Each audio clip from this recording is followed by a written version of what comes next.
انت منين بتجيب افكار للفيديوهات؟ انا عندي 3 مصادر. تمام. اول مصدر هو فيديوهاتي. تمام. ازاي؟ صانع المحتوى اول ما بتنجح عنده فكرة، اول حاجة بيعملها ان هو بيحتفل ويدور على اللي بعده.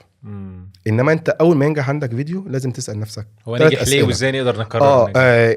كان اي ريبيت اقدر اعمله نفسه بالظبط. تمام. كان اي ريبيت بات ويز ا تويست، فتعمله بتويست مختلف.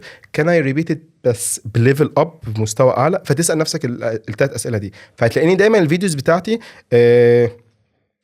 هديك مثلا مثال على السكر مثلا. تمام. لو انا هعمله تمام، الفيديو ده نجح معايا، فقمت عامل مثلا ان انا هو نجح معايا فعملت واحد زيه، بس بتويست ان انا ايه، جربت ان انا النوم العميق. فهي نفس الفكره بس النوم العميق. تمام. طب لو عايز اعمل له ليفل اب، ان انا بدل ما هجرب السكر لمده 6 شهور هجربه المره دي لمده 12 شهر. تمام. فده اول طريقه ببدا اشتغل. ومن الغباء ان انت يكون عندك فيديو نجح وما تستغلوش وتسيبه وتمشي. فانت دايما هتلاقي الفيديوز بتاعتي متكرره. تمام. وانا بصور لو حطيت لي اي فيديوهين من نفس الفورمات يعني ستايل من الفيديوهات لي نفس طريقه التصوير والسكريبت والفكره وكل شيء.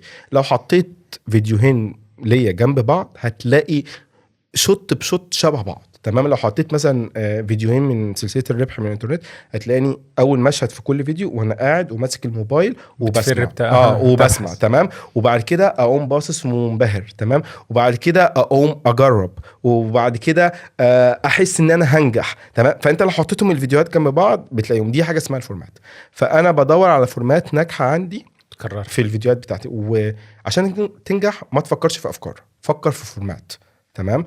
دي حاجه فورمات زي مثلا ان انت تقارن بين حاجه رخيصه وحاجه غاليه، دي فورمات. مثلا ان انت فورمات زي الانترفيو، لما بتلاقي ناس مثلا بتمشي في الشارع، انت بتسمع ايه دلوقتي، تاخد دي ولا تضاعفها وتديها للي بعدك، بتدفع كام ايجارات في دبي. فدي حاجه اسمها الفورمات، ان انت تشوف فورمات وتبدا تطبقها. فبشوف فورمات عندي فورمات ناجحه، لان انت لازم دايما ما تخترعش العجله، تشوف حاجه نجحت معاك وتكررها. تمام.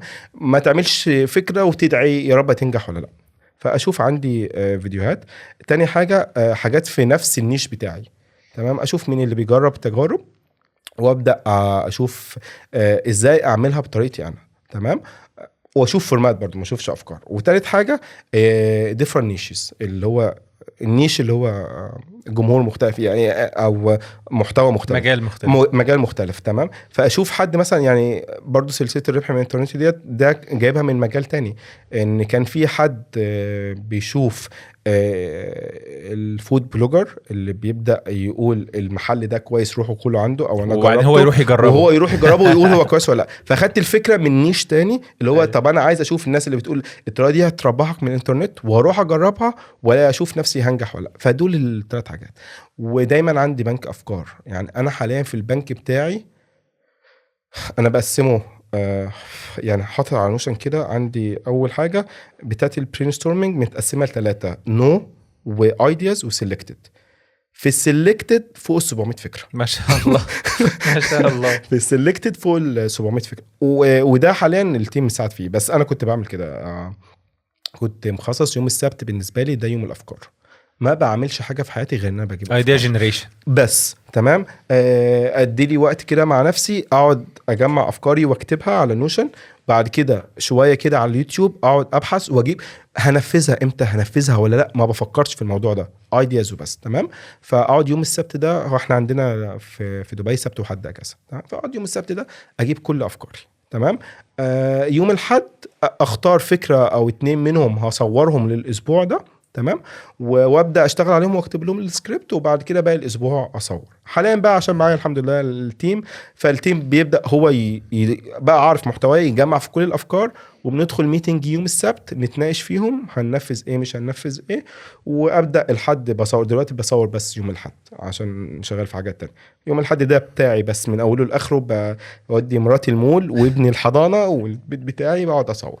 فبنتناقش يوم السبت واقعد يوم الحد